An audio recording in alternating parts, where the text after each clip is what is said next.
plazo en el cual se puede presentar o se debe presentar el cheque para ser cobrado. Así lo dice el artículo. Gire un cheque sin provisión de fondos o disponga de ellos antes de que expire el plazo para su presentación. Antes de que expire el plazo para su presentación.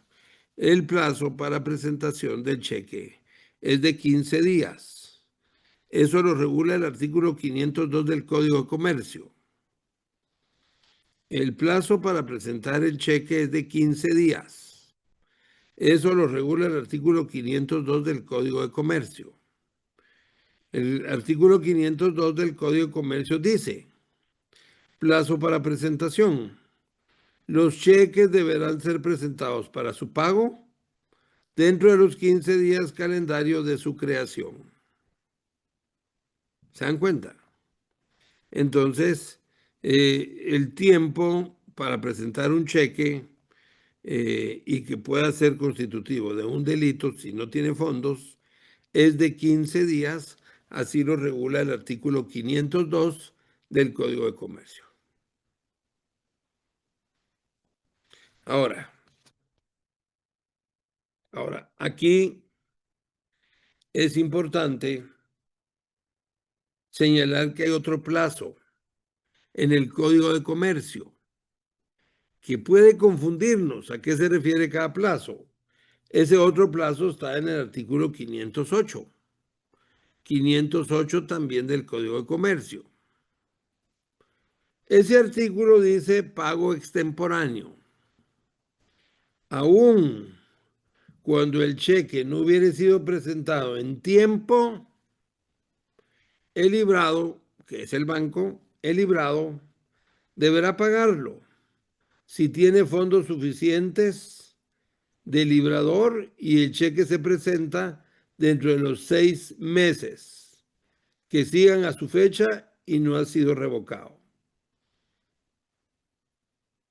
Bueno, entonces aquí tenemos dos plazos, uno de 15 días y otro de 6 meses. ¿Cuál es la diferencia entre eso? ¿Y por qué hay dos plazos? Bueno, porque para que exista delito de estafa mediante cheque, el cheque tiene que ser presentado dentro del pago ordinario, dentro del tiempo ordinario para ser pagado. ¿Cuál es el tiempo ordinario? 15 días. Si el cheque no se presenta dentro de esos 15 días, sino se presenta en el día número 18 y no tiene fondos, no hay delito. Porque el artículo 268 dice que no tenga fondos o disponga de ellos antes de que expire el plazo para su presentación. Se refiere al artículo 502, el plazo de 15 días. Y entonces ustedes pueden preguntarse, bueno, pero entonces ¿por qué tiene otro plazo de 6 meses? Bueno, porque ese plazo de 6 meses significa que si el titular del cheque se presenta a los 3 meses de que fue girado el cheque y el banco todavía tiene fondos en esa cuenta, el banco tiene que pagarlo. Debe pagarlo. El cheque tiene vigencia hasta 6 meses. Hasta 6 meses para que se lo paguen. Pero para que sea estafa mediante cheque, la persona tiene que presentarlo dentro de los 15 días. ¿De acuerdo? Entonces, vamos a ver. Supongamos que alguien, fíjense lo que les voy a preguntar, pues. Supongamos que alguien en el 10º día de que recibió un cheque se presenta al banco y no tiene fondos. ¿Podríamos pensar que hay delito de estafa mediante cheque o no? Sí hay delito, doctor. Sí, digamos, en principio hay delito. Vamos a ver que tiene que tener otros requisitos, pues, ¿verdad? Pero en principio sí puede haber delito, porque le giraron un cheque, se presentó dentro de los 15 días al banco a cobrarlo y no tenía fondos. Entonces, en principio podríamos decir que si cumple otros requisitos más este de haberlo presentado en 15 días, hay estafa mediante cheque. Bueno, de acuerdo. Ahora veamos esta otra situación. A alguien le giran un cheque y se presenta a los 3 meses al banco para cobrarlo. Y resulta que el cheque no tiene fondos a los 3 meses. ¿Hay estafa mediante cheque o no hay estafa mediante cheque? No, licenciado. Bueno, vamos a decir que en principio no. Bueno, ahí sí definitivamente no, porque se pasó a los 15 días. Ahí no importa que cumpla otros requisitos, pero no cumplir de los 15 días no es delito. Ahora, en el primer caso, en donde lo presentó dentro de los 15 días y no tenía fondos, ¿qué acción puede iniciar esa persona en contra del que giró el cheque?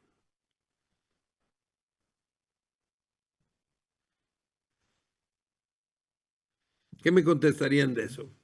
¿Qué tipo de acción podría usar la persona? Podría que ser mucho, Buenas, licenciado. Buenas tardes.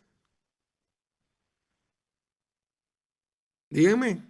Se aplica el 268, Lic, en una acción, una querella ahí para requerirle el pago, pero obviamente aquí ya no solo es el pago en la vía civil, sino tendría que ser también la estafa mediante cheque, porque ya se cumplió Por la eso. defraudación, así que va a tener que aplicarse la prisión de 6 meses a 5 años o multa de 100 a 5,000 quetzales, dependiendo del criterio del juez aquí, ¿verdad? Muy bien, o sea, usted me está diciendo entonces que hay que ir a la vía penal, ¿de acuerdo? Sí, creo que por las dos vías se podría, ¿no, Lic? Para cobrar, o bueno, no sé si me ubica ahí usted si por la vía penal se puede obligar a cobrar, no creo, ¿verdad? A pagar. Sí se puede porque pues, sí se puede porque ejerce la acción penal y la civil, sí puede. Ah, perfecto. Entonces nos vamos por la vía penal y que pague. Ok, bueno. Ahora en el segundo caso, se presentó a los 3 meses la persona beneficiada con el cheque, a los 3 meses, y no tenía fondos. ¿Puede presentar un caso penal por estafa mediante cheque?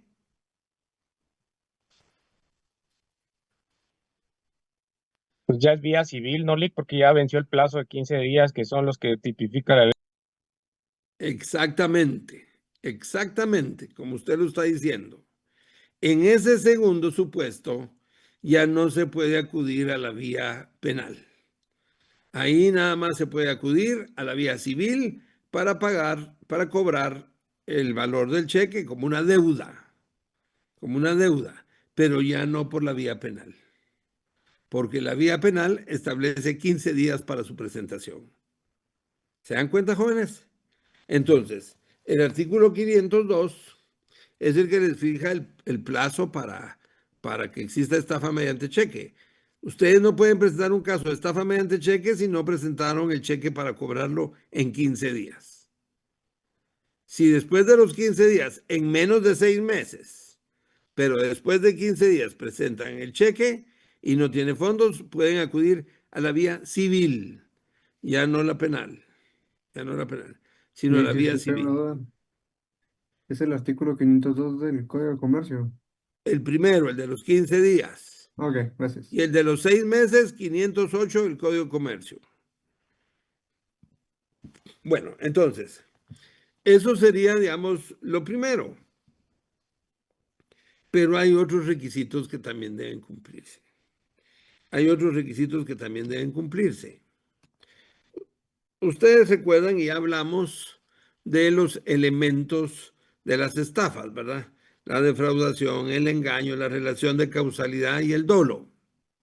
Y en la relación de causalidad dijimos que primero es el engaño y después el desapoderamiento del patrimonio. ¿Qué pasa, jóvenes, en aquel caso en donde una persona, ya lo hemos comentado alguna vez, una persona compra un bien a plazos, y tiene que pagar por 10 meses 10,000 mensuales? Paga bien sus primeros 8 meses, pero en el noveno mes gira un cheque sin fondos a la empresa. Si gira un cheque sin fondos a la empresa, obviamente compró hace 8 meses el bien, se lo entregaron hace 8 meses, hay 8 pagos que hizo bien hechos, pero en el 9º gira un cheque sin fondos. Y la persona que gira el cheque sabe que no tiene fondos. Y de todos modos lo gira por 10,000 quetzales sabiendo que no tiene fondos. ¿Hay estafa mediante cheque en ese caso? Buenas noches, licenciado. Buenas noches. Yo considero que no, porque atendiendo a la relación de causalidad, se dio el desapoderamiento primero, ¿no? Y luego se dio el engaño. Exactamente. Exactamente como usted lo está diciendo. Oye, no hay estafa mediante cheque, ni ninguna clase de estafa, porque primero se dio el desapoderamiento. El que vendió el bien lo vendió a plazos. Se desprendió del bien dándolo a plazos y recibió durante 8 meses sus pagos.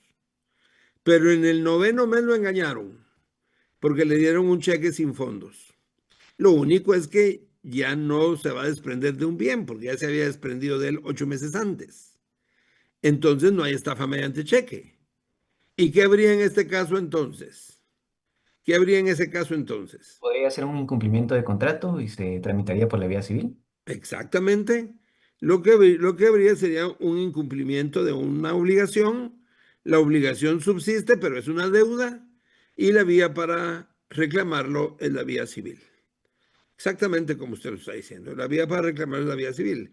Por lo tanto, vean pues, jóvenes, resulta que entonces el delito de estafa mediante cheque no es tan simple como girar un cheque sin fondos. No es tan simple como eso.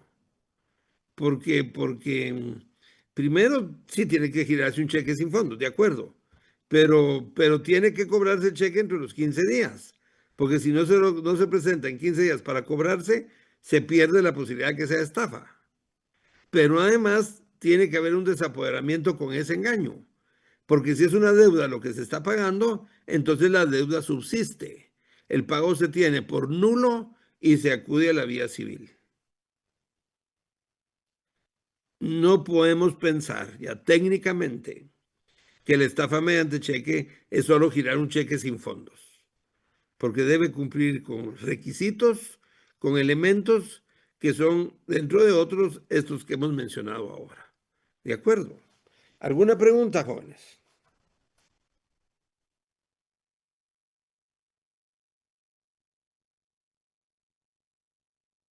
Muy bien.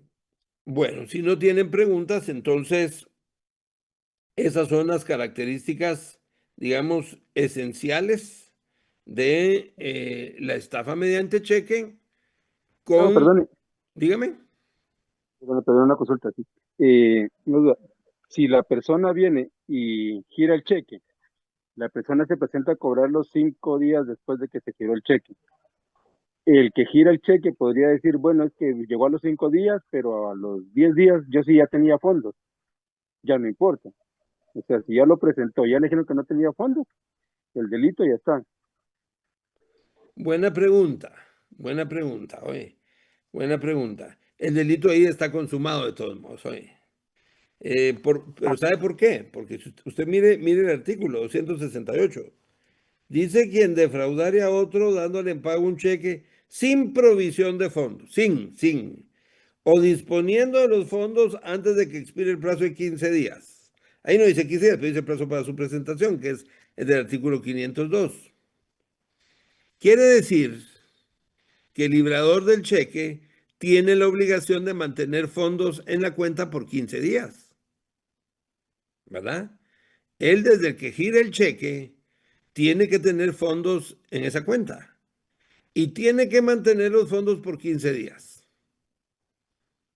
Él no Ya, podría ok. decir, mire, es que usted se presentó muy rápido, porque yo en el 10º día ya deposité, y el otro cómo va a saber si el cheque es una orden incondicional de pago. La definición de ese título de crédito es que el cheque es un título de crédito que implica la orden incondicional de pago desde el momento que se presenta al banco. Si no, imagínese, usted tiene toda la razón, sería un problema, porque entonces, ¿cómo va a saber la persona cuándo le van a depositar para cobrarlo? No, opera al revés. El que gire el cheque tiene la obligación de mantener fondos durante 15 días desde el momento en que giró el cheque. Así es, ¿oye? Muy buena su pregunta. Disculpa, perdón. Muy bien. Yo presento el cheque y el cheque, o sea, si no tiene fondos, digamos que yo tengo opción de llevarlo después para que me lo cambien, pero si no me lo sellan, de que el cheque no tenía fondos, porque en el banco le ponen un cheque de que no tiene fondos. Que yo me imagino que la única forma de demostrar para poder presentar la demanda por el delito es demostrar que uno se presentó al banco y por eso el cheque tiene que tener el sello de que uno fue al banco, pero no fue pagado porque no tenía fondos. Pero ahí uno también en automático pierde el derecho de cobrar el cheque durante los 6 meses, porque si el cheque ya va sellado, ya no lo cambian. Entonces uno tiene que escoger entre una cosa y otra, me imagino. Exactamente, muy bien. Eso se llama protesto, oye. Digamos, cuando usted se presenta dentro de los 15 días y no tiene fondos, le ponen un sello de protesto en el reverso del cheque donde dice que no se pagó por falta de fondos. Usted lo puede acreditar de esa manera o con un acta notarial. Un acta notarial que le acredite que no tiene fondos y ahí está la fecha del protesto.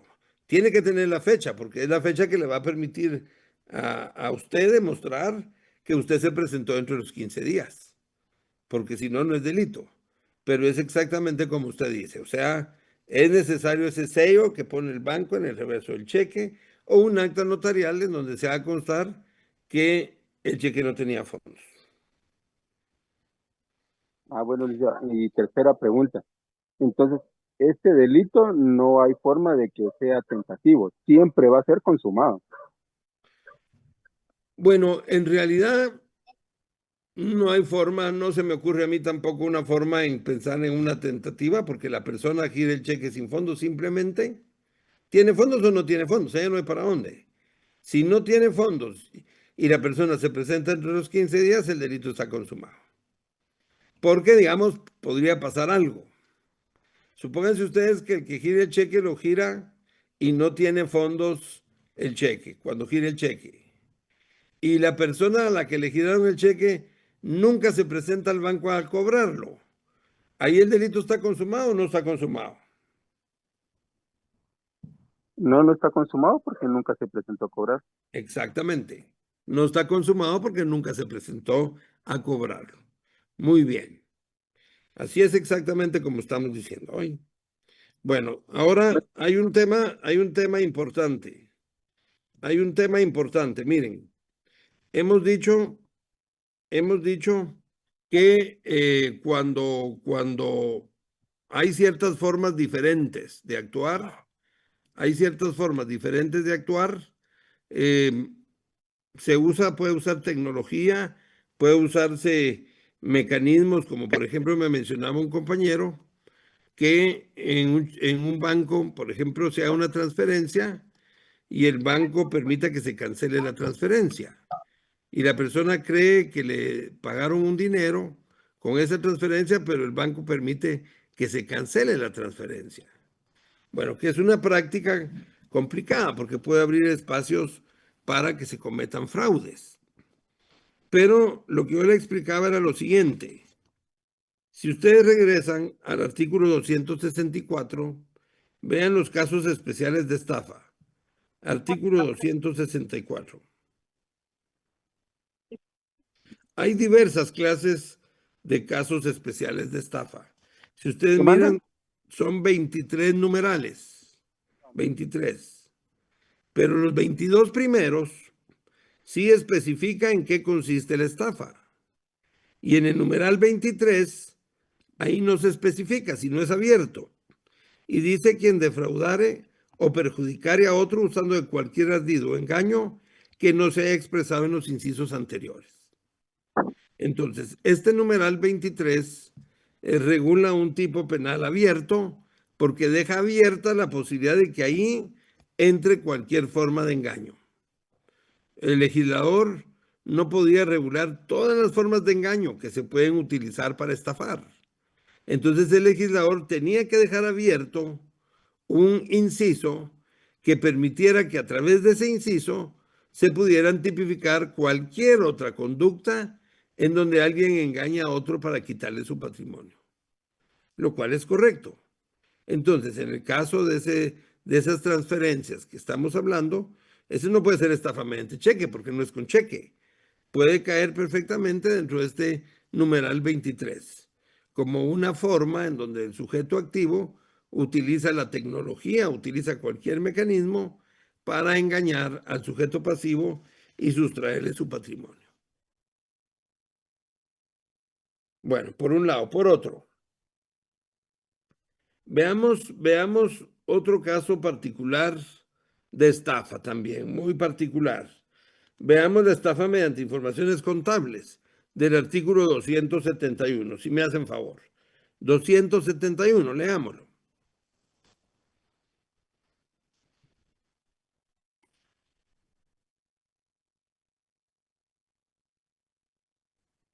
Artículo 271. Estafa mediante informaciones contables.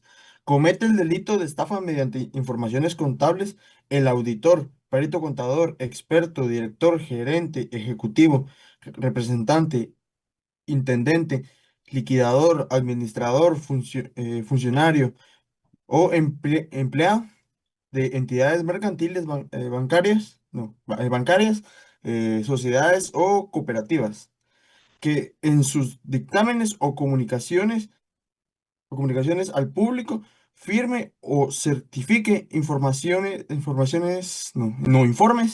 memorias o proposiciones, inventarios, integraciones, estados contables o financieros y consignen datos contrarios a la verdad o a la realidad o fueren simulados con el ánimo de defraudar al público o al Estado.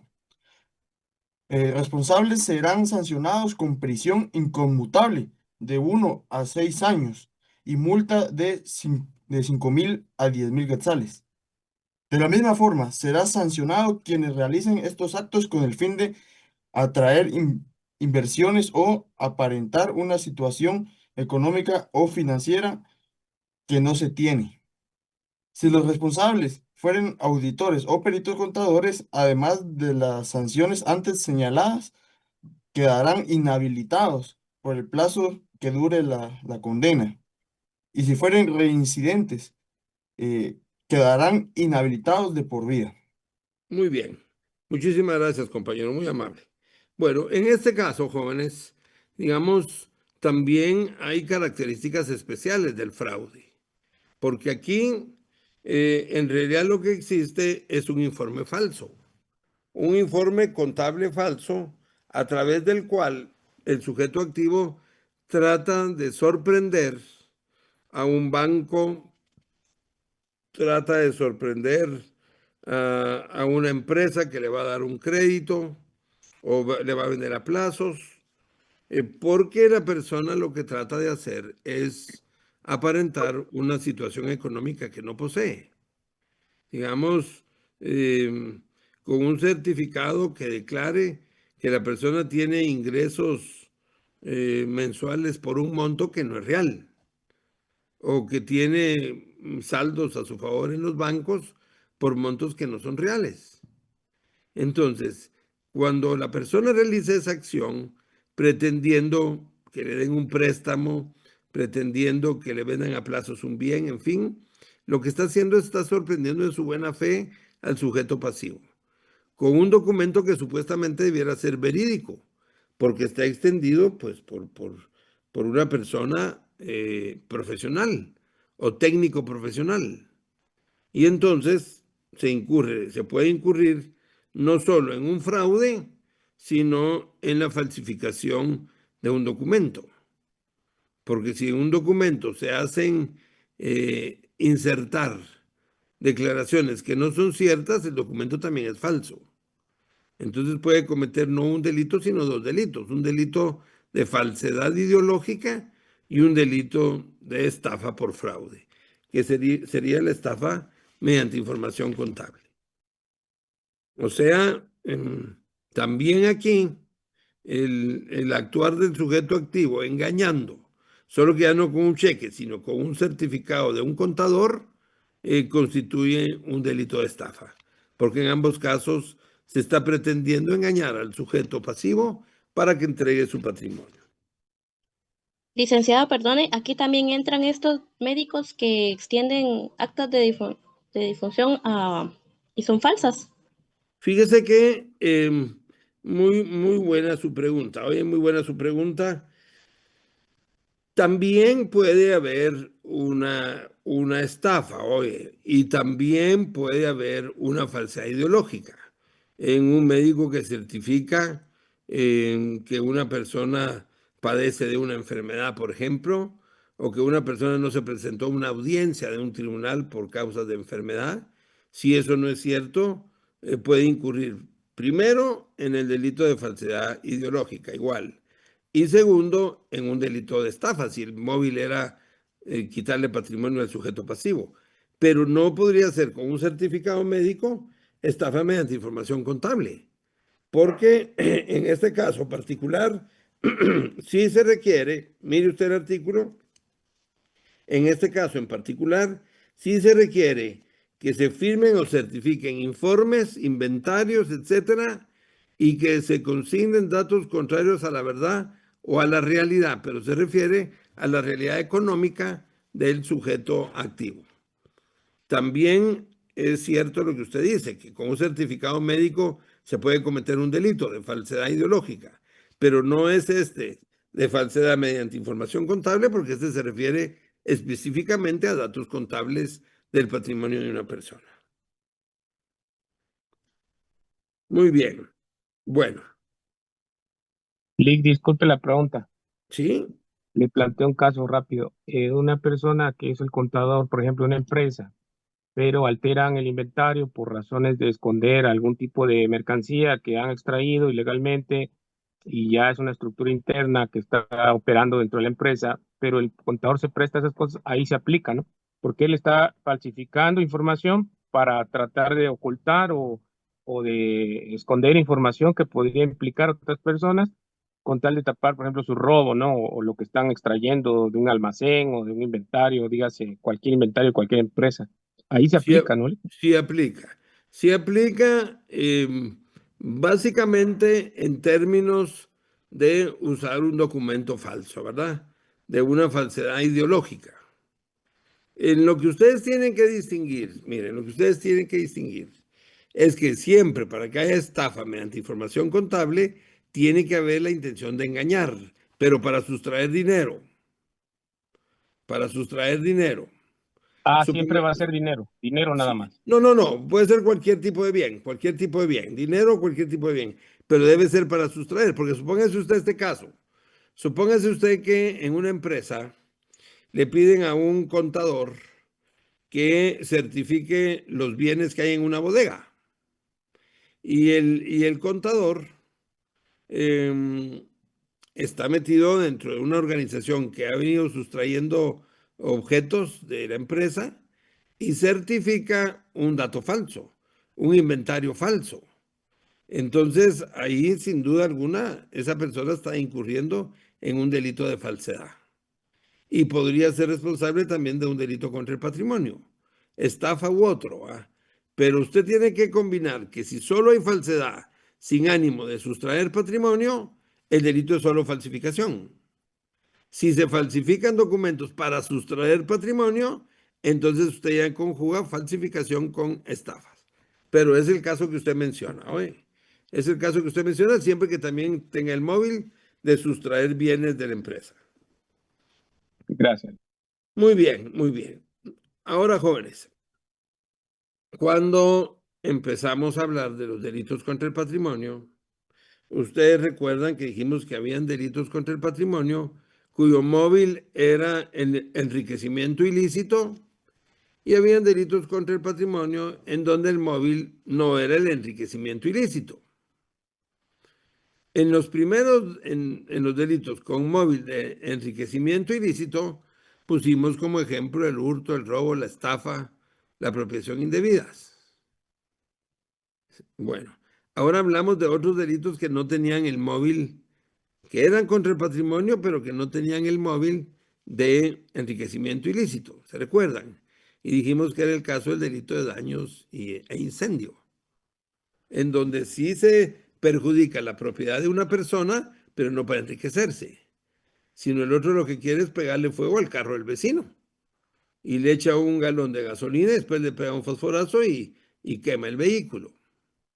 Pues ese es un delito contra el patrimonio, solo que sin ánimo de enriquecimiento.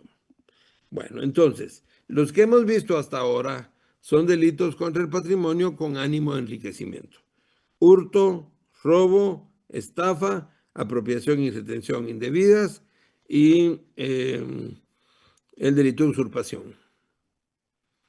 Las diferencias: el hurto es tomar cosa mueble sin violencia, robo tomar cosa mueble con violencia, estafa es engañar a una persona para quitarle su patrimonio, apropiación indebida es no devolverle lo que recibió en depósito, y usurpación es invadir, solo que aquí es un bien inmueble.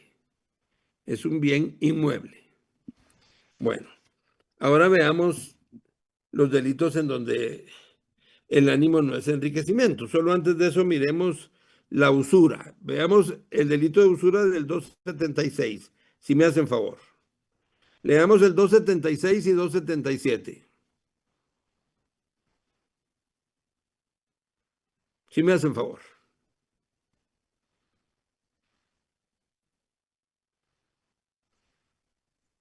Artículo 276. Usura. Comete el delito de usura quien exige de su deudor en cualquier forma un interés mayor que el tipo máximo que fije la ley, o evidentemente la desproporcionado con la prestación, aun cuando los réditos se encubran o disimulen bajo otras denominaciones. Muy bien. Sigamos. El responsable de usura será sancionado con prisión de 6 meses a 2 años y multa de 200 a 2.000 quetzales. Artículo 277. Negociaciones usurarias. La misma sanción señalada en el artículo anterior se aplicará. Inciso 1. A quien a sabiendas adquiriere, transfiriere o hiciere valer un crédito usurario. Inciso 2. A quien exigiere de su deudor garantías de carácter extorsivo. Extorsivo.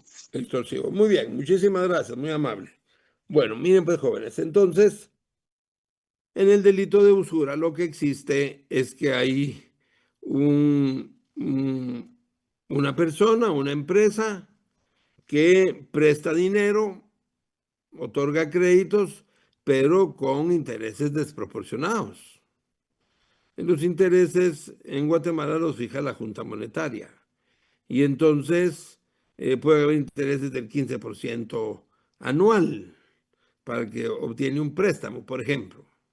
Pero resulta que estas personas, en lugar de cobrar un 15% anual de intereses, cobran un 15% mensual de intereses. 15% mensual, no anual, sino mensual. Entonces es una usura. Es un negocio no solo inmoral, sino ilícito, porque es una acción usuraria. Se está aprovechando de la necesidad de la persona, del sujeto pasivo, de la necesidad que tiene de dinero, para comprometerlo y obtener intereses fuera de lo normal. Y obviamente les hipotecan bienes para quedarse con los bienes. Esto está regulado en nuestra legislación, como el delito de usura del 276. ¿Cuál es el problema? El problema es que estos delitos suelen ser tipos penales vigentes, pero no positivos, porque no se cumplen. Resulta que la persona con la necesidad acude a que le presten dinero y va a hipotecar sus bienes, aunque después los pierda, porque tiene mucha necesidad de dinero, y acepta esa negociación. Y entonces después resulta que hay un acuerdo entre las partes, solo que una de las partes se está aprovechando de la necesidad de la otra. Y lo malo es que son delitos positivos, o son derecho positivo, pero no, derecho vigente, pero no positivo. Es vigente porque está con vida, pero no es positivo porque no se cumple. Es más o menos parecido a los delitos de aborto. En Guatemala ya vimos que existe el delito de aborto. El único aborto autorizado es el aborto terapéutico, que es el aborto que se practica para salvar la vida de la madre. Cualquier otro tipo de aborto es un delito, pero existen un montón de lugares en donde practican el aborto. Y ustedes ven en los tribunales, pues no hay casos por aborto, no hay casos por usura, no hay sentencias condenatorias por injurias o calumnias. Entonces son una serie de delitos vigentes, derecho vigente, pero no positivo. Lo cierto es que existe la usura. Sí existe el delito, sí existe una pena para quien esté cobrando intereses mayores que el máximo que la ley regula o desproporcionado con la prestación. Sí está regulado, pero en la práctica existen muy pocos casos de estos. Bueno, veamos entonces ahora el delito de daño, si me hacen favor. Artículo 278, si me lo pueden leer, 278. Disculpe solo la pregunta. En el caso del que acabamos de leer, ¿es delito contra el patrimonio, pero sin ánimo de enriquecimiento o con ánimo de enriquecimiento? Este es con ánimo de enriquecimiento. Oye, Entra ahí, ¿verdad? Todavía. sí, Ok, gracias. todavía porque el sujeto activo, si usted se da cuenta, pues justamente se está aprovechando de la necesidad del pasivo con el ánimo de obtener la mayor ganancia posible de esa negociación. Ok, le leo el 278, Lick, si me Por lo favor, permite. por favor. Dice de los daños, artículo 278. Daño.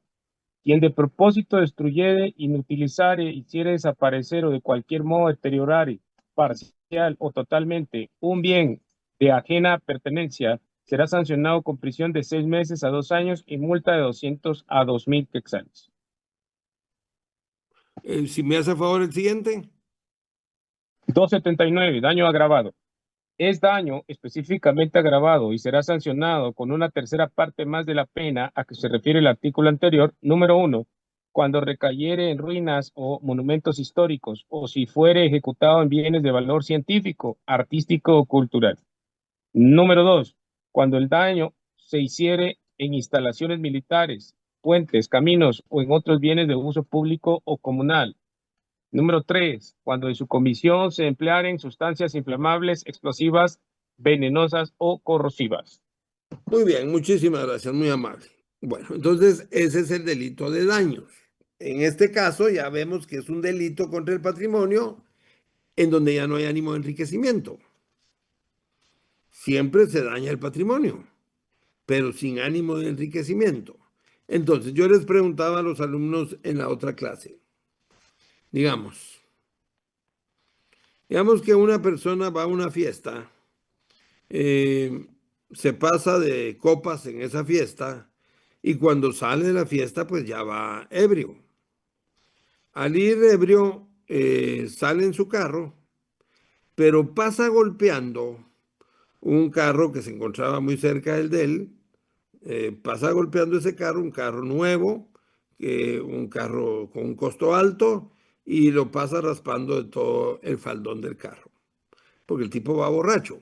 Bueno, y daña la propiedad del que dejó el vehículo ahí estacionado.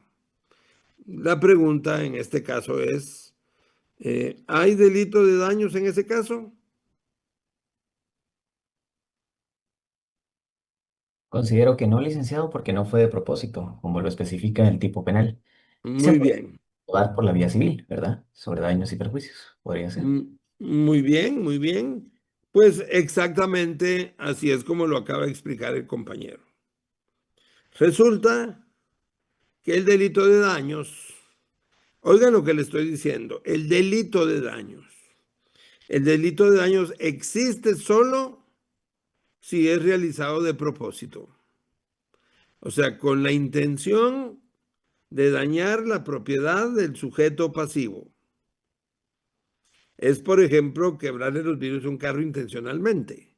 Es, por ejemplo, pasar con un objeto, una tapita o pasar con un desarmador o cualquier objeto lastimando un vehículo en todo el faldón, intencionalmente. Ese sí es delito de daños.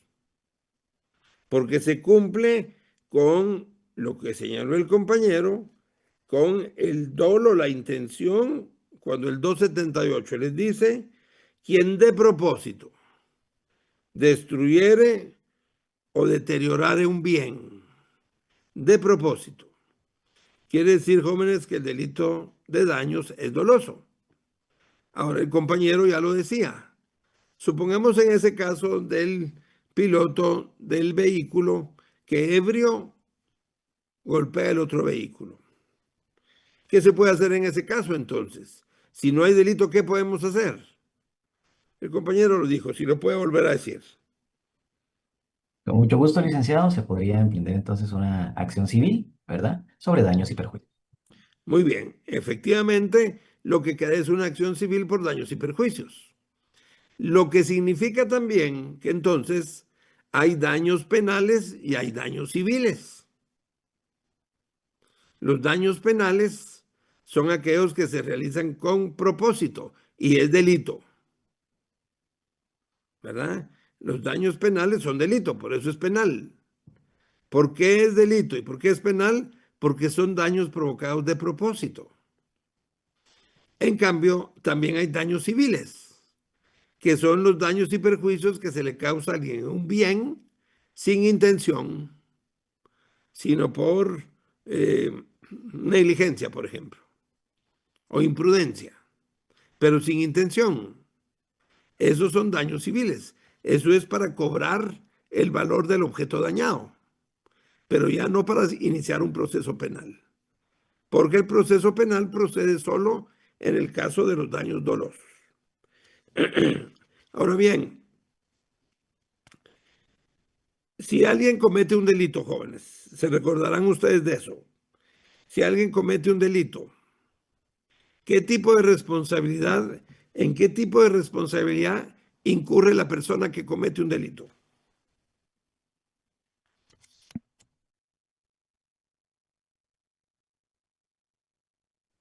Pues dependiendo Penal de, y civil, licenciado. Muy bien. ¿En qué artículo se basaría para lo que me dijo, compañera? No recuerdo, licenciado, pero siempre ante una responsabilidad penal existe una responsabilidad civil. Es que estoy de acuerdo, lo está diciendo bien, pero ¿cuál es el artículo que fundamenta eso?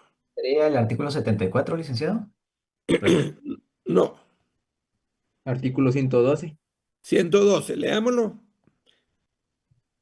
dice, artículo 112, personas responsables.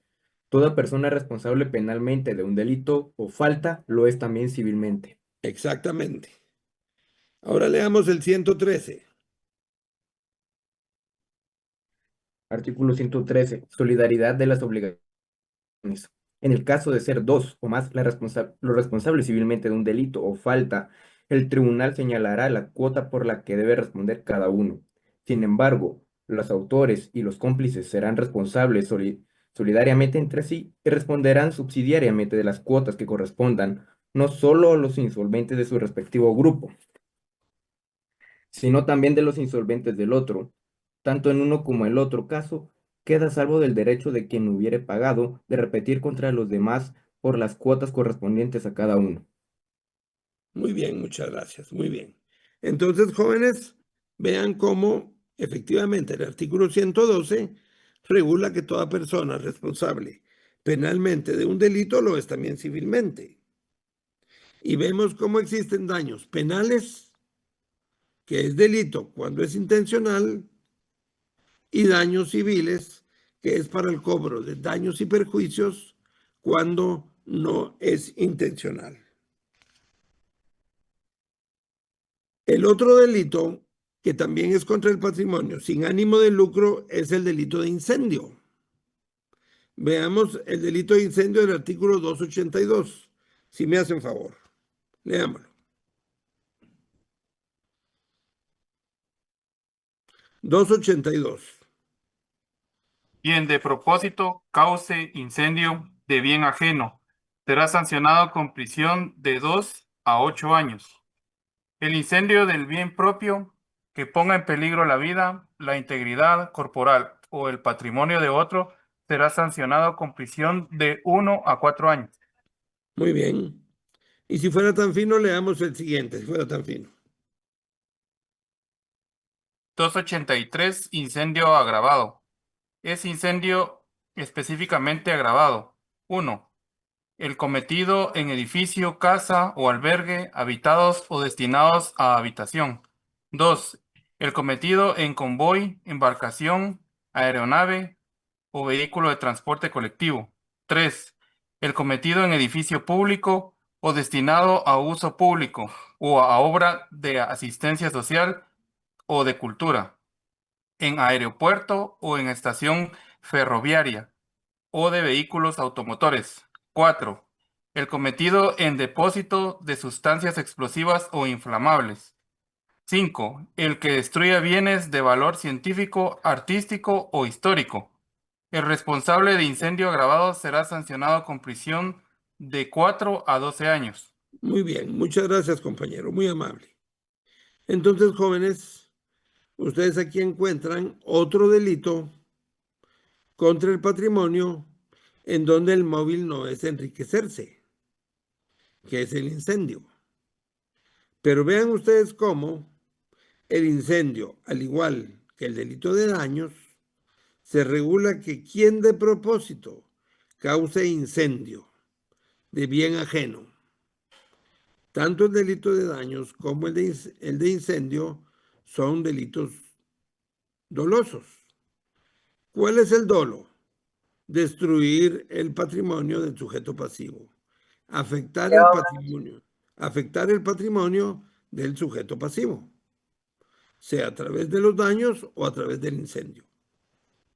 Ustedes pueden ver cómo son diferentes a los demás delitos contra el patrimonio que hemos visto, porque en el hurto, en todos esos, el sujeto activo realiza la acción con el ánimo de enriquecerse, de quedarse con el bien del sujeto pasivo.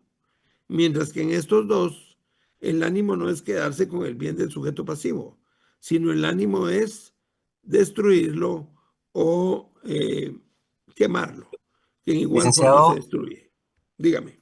buenas noches. Disculpe, no sé si acá Dígame. podemos tipificar entonces en una situación que hubo en la zona 1, no sé si usted se recuerda, no recuerdo el motivo, pero creo que era una manifestación en donde quemaron parte de la Plaza de la Constitución y también creo que un arco que hicieron, pero no recuerdo bien, pero sí lo incendiaron. Bueno, sí, el ánimo es destruir o quemar un bien ajeno, existe este delito. Existe cualquiera de estos dos delitos. Si es a través de pegarle fuego, pues es el delito de incendio. O si es a través de destruirlo, es el delito de daños.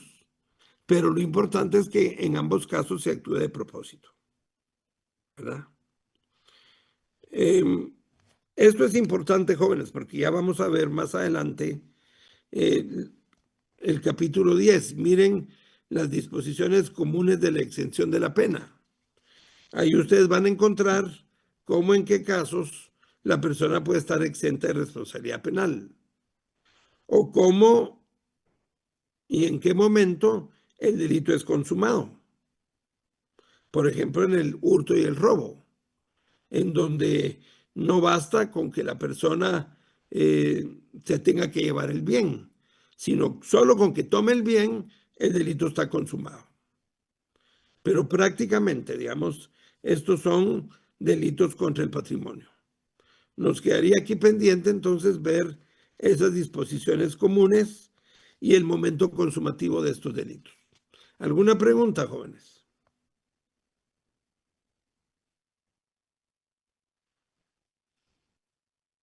No le cae. Muy bien. Entonces, si no tienen preguntas, nos quedaríamos hoy hasta ahí. Les agradezco mucho su atención y que tengan feliz noche, jóvenes. Licenciado, buenas Buenas tardes. noches, licenciado. Buenas, dígame. Fíjese que el día de hoy yo llegué a coordinación a dejar mi carta para solicitar el examen extemporáneo. ¿Cómo no? No sé qué procede ahorita o cuándo se Bueno, realizaría el el examen. martes en el examen en la clase presencial, creo que podemos hacer los exámenes extemporáneos, ¿oye? En la clase presencial del martes. Ah, muy bien, licenciado. Le agradezco mucho. Que tenga una feliz noche. Igualmente, feliz noche, jóvenes.